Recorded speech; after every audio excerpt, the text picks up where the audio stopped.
Before we get into this week's episode, I have another show that I want to share with you guys. The Baby-Led Weaning Made Easy podcast, hosted by my friend Katie Ferraro, is a total must listen for expecting and new mamas alike.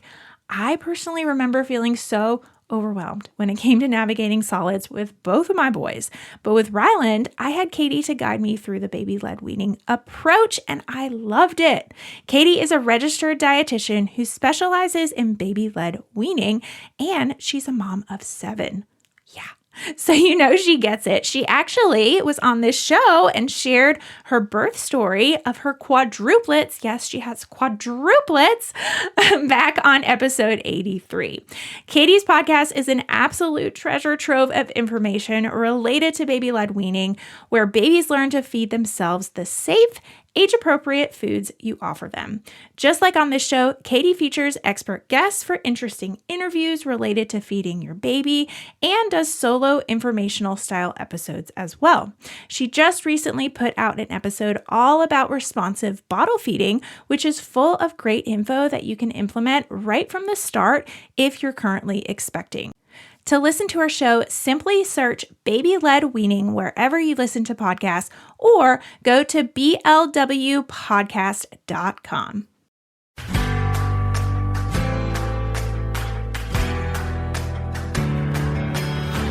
You're listening to the Mommy Labor Nurse podcast, where you'll gain the tools, knowledge, and confidence you need to erase the unknowns, feel in control, and have an even better birth no matter how you deliver.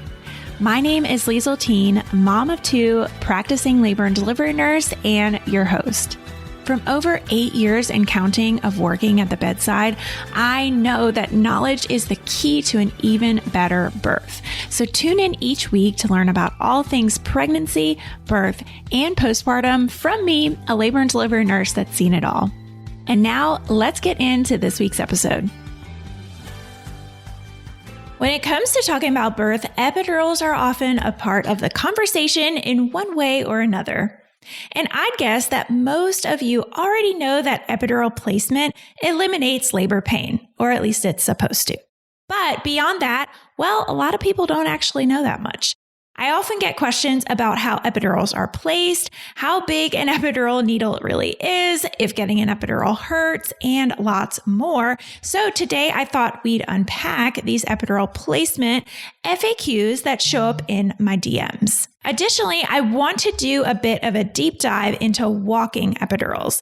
Walking epidurals are very similar to a traditional epidural, but they allow for greater feeling and movement in the lower half of the body. This makes them very appealing to mamas that want sort of a hybrid, call it a hybrid birth experience. One where the edge is taken off the pain, but not so much that they can't move or feel the sensations of labor and delivery.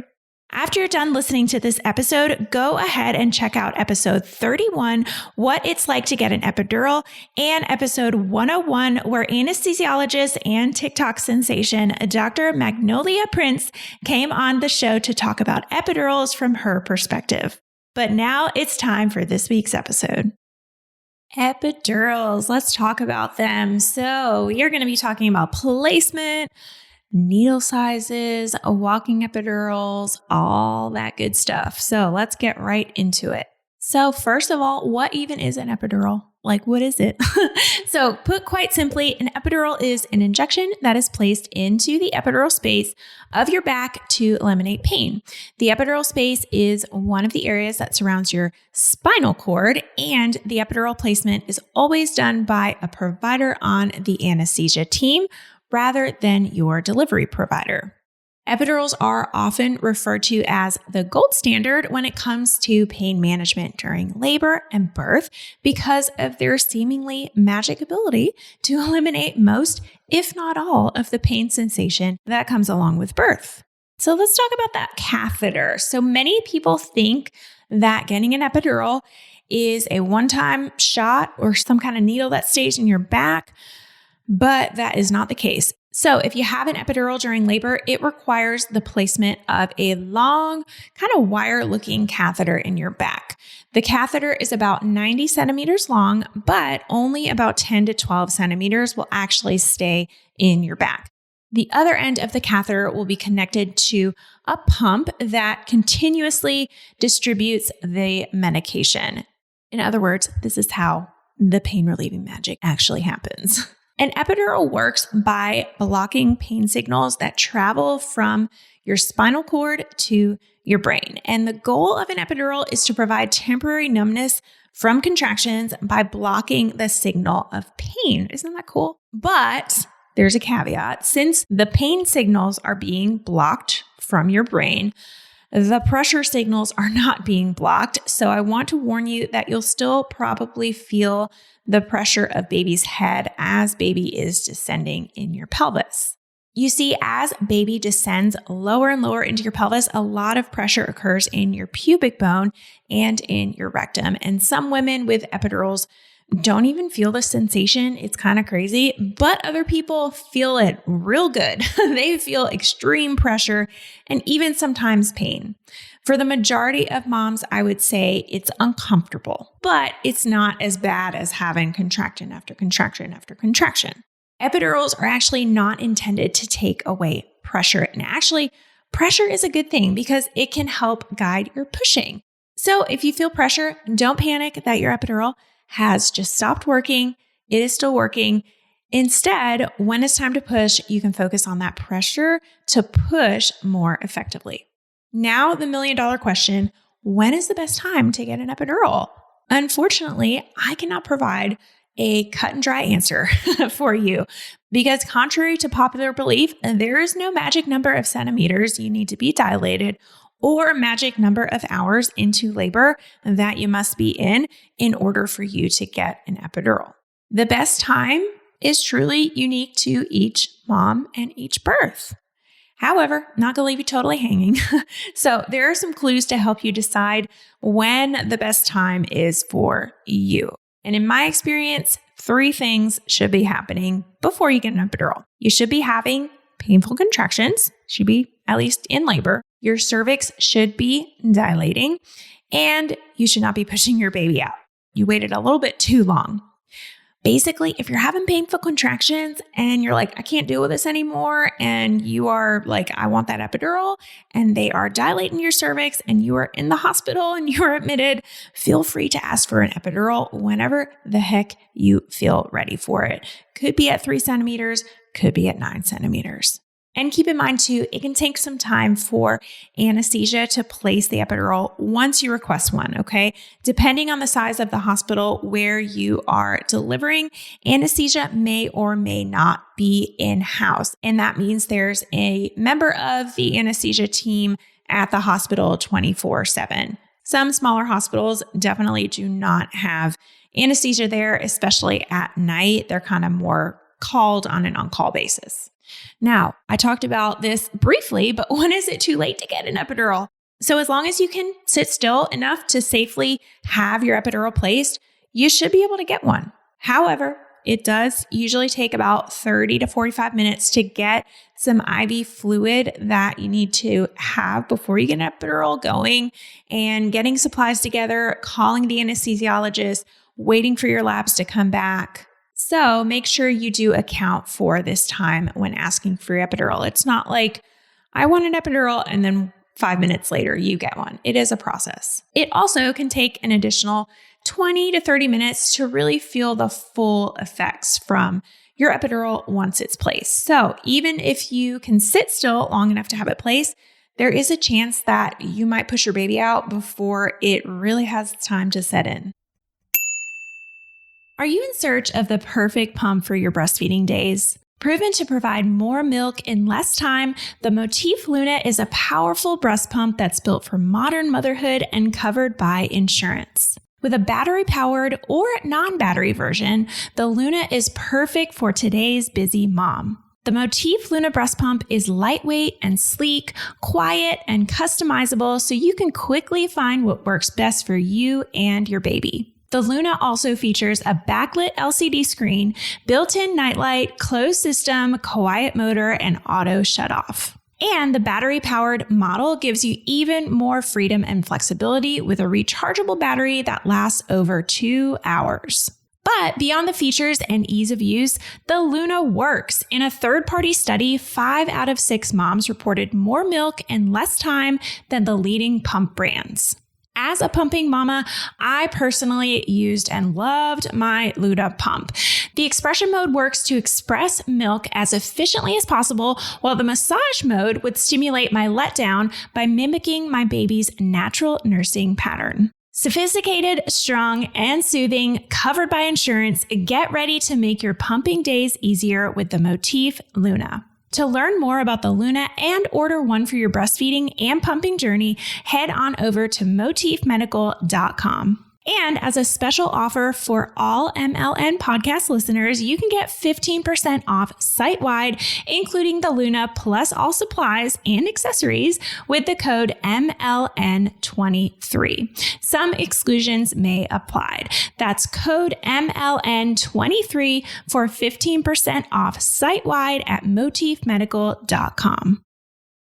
All right, let's talk about the actual placement. So this is the part that gives a lot of people anxiety. And I get it. Needles, scary, not fun. I don't even like to watch my blood getting drawn. And I'm a nurse. Like, I poke people all the time, but I don't like to see it on me. Okay. But I promise that this isn't as bad as it probably seems like it is in your head. So let's go through it step by step to erase some of that unknown and get you feeling a little bit more confident. So step 1, preparation. Before you can have your epidural placed, there are a few things that need to get done. Though, if you request an epidural after you've been admitted, most of this will already be done. You'll see. But if you've just arrived at the hospital, first foot in the door, and you're like, I want my epidural, then here's what you can expect. IV access. One of the most common side effects from an epidural is hypotension, which is low blood pressure. And one way we counteract this blood pressure drop is by giving you some extra IV fluid or giving you some medication that helps to raise your blood pressure back up. All of this is to say that having an IV prior to getting an epidural is a definite must. Number 2, blood work. We got to draw some blood when we're placing your IV. Specifically, we need to check on your platelet count. So low platelets are a contraindication to actually getting an epidural. So we must have this information before it can be placed in you, okay? We don't want your platelets to be too low, because if your platelets are too low, you can get something called a hematoma, and that's not good. I've talked about that in previous episodes, but basically, we want to know your platelet count. And sometimes, depending on the facility, it usually takes about 15 to 30 minutes to get your result to come back. And that is the kind of thing, as well as the IV, that we usually do on admission. But for some reason, if you just got there, you have to allot that time as well. You also need IV fluid. This is given before your epidural placement to try and avoid guess what? Significant drop in your blood pressure, which is a side effect. So some anesthesia team members want that whole bag of fluid, a whole liter of fluid, to be infused before they will even come in the room and place the epidural.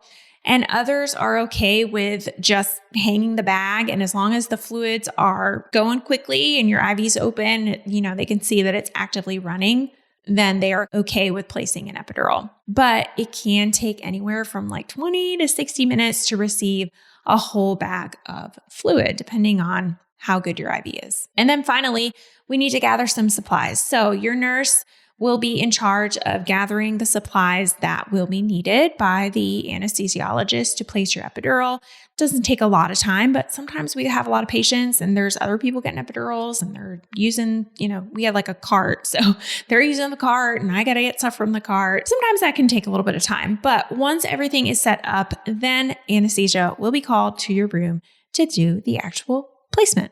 All right, let's move on to consent. So relief is on the way. When anesthesia arrives, we will get you into that position. And depending on your anesthesiologist's preference, you will either be sitting on the side of the bed with your legs kind of dangling or lying on your side. Usually you're sitting on the side of the bed, but there are some anesthesiologists that do prefer for you to be laying on your side. So once your anesthesiologist comes into the room, they will briefly explain the procedure, including risks and benefits, and give you a chance to ask any questions that you have. And remember, if you are in painful active labor, This conversation will likely be very quick and to the point. They're usually pretty good about that. And for this reason, though, it's important to note, it's a good idea to discuss any questions you have about your epidural and concerns you have before you're even in labor. Like when you make your birth plan, that's a great time. And then when this is done, they will have you sign a consent form, giving them permission to place the epidural. Okay, sitting for your epidural. We kind of talked about that already, but as soon as you give consent, we will be sterilizing your back. You'll get a blood pressure cuff placed on your arm and a pulse ox on your finger to monitor your vital signs during the procedure. And this positioning during your epidural placement is super, super important. So that's why it has its own little section, okay? So here's a quick overview of how to sit for your epidural if you're sitting on the side of the bed. I'm going to go over that one because that's the most common one. So you kind of sit very slouched. You want to tuck your chin to your chest and slump your head down in front. Relax your shoulders, relax your arms kind of in your lap. A lot of times I'll just give mom kind of a pillow to hold and hug. And then think about curving your back like a shrimp or like a mad cat. You're really trying to poke that middle part of your back as far out as you can. It's hard to do when you're pregnant, but that's the position that you need to be in. So once you are in the correct position, your back will be cleaned with an antiseptic solution, and then the provider will place a sticky drape on your back. Once that sticky drape is applied, you will feel your anesthesiologist kind of push on your back to determine the best spot for placement. And then when they find it, they will insert a small needle. This is the first needle. It's okay. They will insert a little tiny needle to numb your back. This isn't the epidural needle. This is actually just the numbing medication that really numbs up that back really, really well. It normally feels like a bee sting. This is often the worst part for people. It's not even that epidural needle that's the worst part. It's this medication that is given to numb your back. And it's not even the poke usually. It's because the medication can kind of sting and burn. And then once you are nice and numb back there, your anesthesiologist will use a larger needle to insert that epidural catheter, and it will be inserted into your back and slowly positioned into the epidural space. It goes really, really slow because he's really trying to find that perfect spot. It's like millimeters that he has to quite find it. All right, the sound of that heartbeat means it's time for this week's segment of Birth It Up Babies. This one says, sharing my Birth It Up baby with you. He was born 1 week ago on December 5th. We took your C-section course and we felt completely prepared and comfortable going into the procedure. I felt calm the whole time and was able to let go and trust my birth team. My partner also felt ready and educated. The whole C-section was a really positive experience for us, and I loved my birth. Oh, I love that. If you want to have an even better birth, just like this mama, head on over to mommylabornurse.com/courses to learn more about our 3 online on-demand birth classes. The needle needs to go in to hit that spot really does vary based on the individual and their body type, their weight, their height, but it's usually in the range of 4 to 8 centimeters. And then once the needle is in the right spot, the anesthesiologist will thread a little catheter into your back and take the needle out. Remember, the wire-looking catheter is super long, about 90 centimeters, but only about 10 to 12 centimeters of it actually stays inside your back. And then this remaining amount is used for slack. Some of it's underneath the tape part, but it's kind of used for slack and to hook up to the pump that will continuously give you medication throughout your labor. And then the last step of the procedure is to test it. So your anesthesiologist will give you a little test dose of the medication to make sure that the catheter is in the right place, because if it's in the wrong place, it might need to be removed and replace. And luckily, this doesn't happen too often, but that is why they do it, because sometimes it does happen. This whole process from when your anesthesiologist walks into the room usually only takes about 10-15 minutes. Sometimes it's a little bit longer if there are some difficulties getting the needle into the epidural space, but it's usually a pretty quick procedure.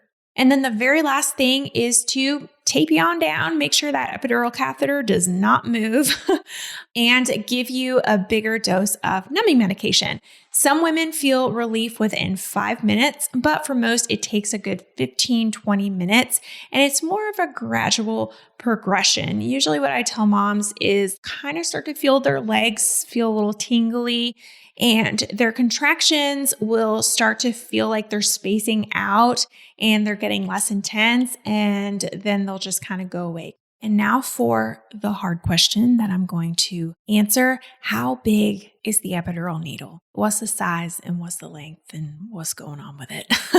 This is a very common question. It's okay. And the truth is that the epidural needle size and length does vary depending on the size of the patient, but the most common epidural needle size is a 17 or 18 gauge needle, and gauge refers to the diameter of the needle. So that's how thick it is. And the higher the gauge, the smaller the diameter. An 18 gauge needle is usually about the size that we use. Sometimes I use the 20, but about the size of your IV actually. So it's not like it's a giant, super thick needle back there, but it's like your IV needle.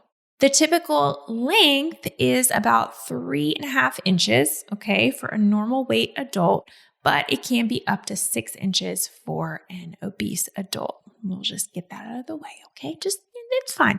There's a reason it's going on your back. You're not seeing anything, okay? You're just feeling things. Another common question that I hear moms ask is, does it hurt? So I touched on this a little bit previously, but most people say that the worst part of the actual placement is that numbing medication. I have not personally had an epidural, but a lot of people say that numbing medication just feels like a bee sting, and then you just kind of feel some pressure in your lower back as that epidural needle that we just talked about is inserted. You also might feel a sensation kind of shoot down one or both of your legs. It kind of feels like you hit your funny bone. And this usually happens as the catheter is being threaded. Sometimes it just kind of hits a weird nerve and it makes you call them like zingers. It kind of makes you have this weird lightning bolt kind of sensation down your leg. If you are experiencing pain with placement though, if you're sitting there and you got your numbing medication and then all of a sudden you are feeling pain, you're not feeling pressure, let your anesthesiologist provider know promptly because they can give you more numbing medication. Don't be afraid to just sit there and grin and bear it. If you are hurting after that numbing medication, speak up. We can give you some more. Now, how long does an epidural last? So once we determine that it's in the right place, it's going to be taped to your back, like I said, and then the catheter will be connected to a pump that will continuously infuse that pain medication until you deliver. And that means that you should have adequate pain relief from your epidural throughout your entire labor. As I previously mentioned, though, it's not uncommon, even with a perfectly functioning epidural in place, to feel a pressure sensation. Sometimes it can be very intense as your baby moves down into your lower pelvis and gets closer to coming out. The epidural is meant to take away sharp contraction pain, but it's not meant to take away that pressure. And pressure helps guide your body when and how to push when that time comes. Okay, now I want to take some time to talk about walking epidurals. We just spent a lot of time talking about a good old regular epidural, but there are these things called walking epidurals that exist in some hospitals. They are very similar to a traditional epidural in terms of the placement is the same, the procedure is the same, everything is pretty much the same, but they just allow for greater feeling and movement in the lower half of your body. And this makes them very appealing to moms that kind of want like a hybrid birth experience where your pain isn't completely taken away, but it's kind of taken the edge off a little bit. But your pain isn't completely taken away and you can't move or you can't feel much sensation of labor. Most of the time, walking epidurals use the same medication as a traditional epidural. We just give a lesser dose. That's it. But in other cases, some people do use a slightly different medication, but it's usually in the same class of drugs. It's just a little bit less potent. Want to learn more about epidural use during birth? Whether you're team epidural all the way or maybe you aren't so sure yet, I encourage everyone to learn about this medical pain intervention, and that's why I created the free Epidural Birth Prep Pack. Inside, you'll find printable resources to help you learn more about epidurals and help you prepare for your birth. It includes the Epidural Basics Guide, which is a quick primer on epidurals so that you know a little bit about what to expect when the time comes, our super popular hospital bag checklist so that you know your hospital bag is stocked with everything you need for that big day. You'll get traditional and visual birth plan templates to help you think through all the questions related to your birth and gain the sense of control that you deserve. And finally, you'll get a third trimester to-do list to feel completely at ease heading into labor, knowing you've checked every box. To start learning more for your even better birth, simply head on over to mommylabornurse.com/epiduralpack. That's mommylabornurse.com/epiduralpack to access your free epidural prep pack today. What's interesting is that even the medication used in traditional epidurals can vary from hospital to hospital. So, with that said, it's not that surprising that there would be a difference. Additionally, walking epidurals are administered in a slightly different spot in your spinal column to promote more mobility and sensation. So, in short, a walking epidural is a great alternative to the complete numbness that's offered by a traditional epidural. For the placement of your walking epidural, same thing. You need to sit still with your back curved like a shrimp. Anesthesia comes in, injects a needle into your spinal space of your spinal column. And that's that different space that I talked about. It goes into your spinal space instead of your epidural space, which your spinal space is the same space that they use for a C-section, but it's a much different medication. That's a very, very dense medication. So once the needle is in the correct space, a thin, flexible catheter is fed through the needle, and this catheter stays in your back and the needle is removed. Really same kind of thing, it's just in a little bit different spot. The catheter gets taped to your back and the medication continuously flows into that space. Because of the placement of the medication, you will get almost instant pain relief, but keep in mind that with a walking epidural, the medication is given in much lower doses, okay? And this really is what it's all about. This is what allows you more flexibility when moving from one position to another. And in theory, anyone who is eligible for a traditional epidural should be able to get a walking epidural. And I know I haven't talked about contraindications yet in this episode at least, so let's go over those for traditional and walking epidurals. Number one, if you or your baby are unstable, you can't get an epidural. Number two, if you can't sit still during the procedure, it's unsafe to get an epidural. If you have a low platelet count, not a good idea. If you have a local infection, we can't give you an epidural. Number five, your baby is actively coming out of you. You're pushing your baby out. Can't get an epidural when you're doing that. Now, back to walking epidurals. The factor of whether you can or cannot get a walking epidural really has to do more with their availability in your area. The hospital that I work for, we don't do them. They're not super common here in the US yet, and they're starting to gain more popularity, but they're just not quite there yet. I really don't know, honestly, exactly why they aren't offered, but I suspect it's because most women who want an epidural are wanting an epidural because they are looking for total pain relief. And the pain relief from a walking epidural really can't compare very much to a traditional epidural. And from what I've heard, most women end up converting their walking epidural to a full epidural anyway. However, I'm not saying that to discourage you from asking about it and trying it out. I'm simply stating what I've heard in the world of labor and delivery. If you're really interested in getting one, definitely discuss it with your provider at one of your prenatal appointments leading up to your due date. Always, always worth the chat. Let's go over some pros and cons of walking epidurals. Pros, they have a really quick onset. You have a greater ability to move freely throughout your labor.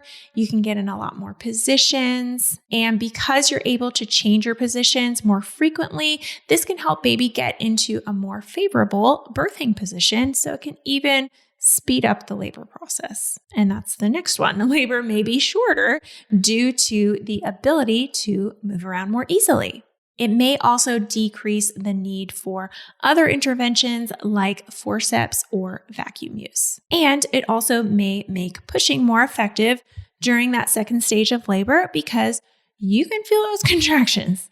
Now, the cons. So the medication administered isn't as strong like we talked about, so you will continue to feel some pain with contractions as your labor is progressing. And the same risks that apply to traditional epidurals apply to walking epidurals. And we'll talk about that in just a second. Because the walking epidural needle is placed into the spinal space as well, there is a greater chance of experiencing a spinal headache after delivery. And that's basically where you get a really, really bad headache because some of your spinal fluid actually leaked out a little bit and it causes like a change in pressure. It's kind of crazy, but it causes a change in fluid around your brain and it can give you a really, really bad headache. And there's actually usually a very simple procedure that can be done called a blood patch. I guess we're going to talk about blood patches right now. They just basically take a blood from another part of your body. We draw some blood from your IV, like just from a vein. And then we inject it right into that space and it starts to kind of clot the area and patch up that little hole that was made that was leaking spinal fluid. There's a blood patch in simple terms. And then another drawback of walking epidurals is even though it's called a walking epidural, a lot of women really aren't able to walk much around their room after it's administered. Even if you can, a lot of hospitals still do prohibit women with walking epidurals to just kind of freely walk around without assistance due to safety reasons. So it's not like you can just kind of freely walk all around your room. Now let's talk about some risks. So these again are for traditional epidurals or walking epidurals, and these include decrease in blood pressure. We know that the epidural might not work or it might be one-sided. You might get some itching. That's very common, and it's just due to the medication that's been given. It's just a side effect. Sometimes you can have some shivering as well, another side effect of the medication. Some people get fevers. It's called an epidural fever. Some people have some back pain and some people have nausea and vomiting. Although you do have nausea and vomiting, that's just a side effect of labor as well, but it can also be due to getting an epidural. All right, you guys, that is it for this episode. Whether you plan on getting an epidural from the moment you find out you're pregnant, you peed on that stick, you saw 2 lines, you're like, I'm getting that epidural. Or you decided hours deep into your labor, it is important to be informed about the procedure. In fact, even mamas who plan to go natural, want to go unmedicated, you still should do some education about epidurals just in case you change your mind once you're in labor. That is okay.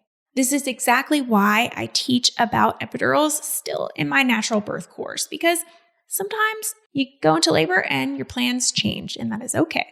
I do recommend exploring all the pain medication options for labor, even if your intention is to have an unmedicated birth. And on the flip side, I also recommend my epidural moms get some education on pain coping techniques because the latter can also happen. Maybe you go a little bit too quick for your epidural that you were planning on and you can't get one. So it's important to know what to do if you are in that situation. And again, go over all this stuff inside Birth It Up, the Epidural series. Next week on the Mommy Labor Nurse podcast, we are doing a birth story. We haven't done a birth story here in a while on the Mommy Labor Nurse podcast. I haven't recorded one in a while. I haven't had one, put out. So I'm excited to share it with you guys. And this one's extra special because she actually did the Midwives Brew, if you guys know what that is. If you don't, check on mommylabornurse.com. We have a little article about it. She shares a lot of detail about her experience with that. And yeah, it was really, really fun to record with her. So be sure to stay tuned to next week's episode. Already feeling a little more confident about pregnancy, birth, and newborn life? Don't forget to hit that subscribe button so you can continue to erase the unknowns and never miss an episode. And if you're looking for even more, Instagram is definitely where I hang out the most. Come join our community of more than 500,000 moms for birth education, tips, and solidarity. You can find me at mommy.labornurse. Check out today's show notes and a searchable library of every Mommy Labor Nurse podcast episode at mommylabornurse.com/podcast. And while you're there, be sure to head to the blog to learn about our online birth classes too. See you next week, and remember, you can have an even better birth no matter how you deliver.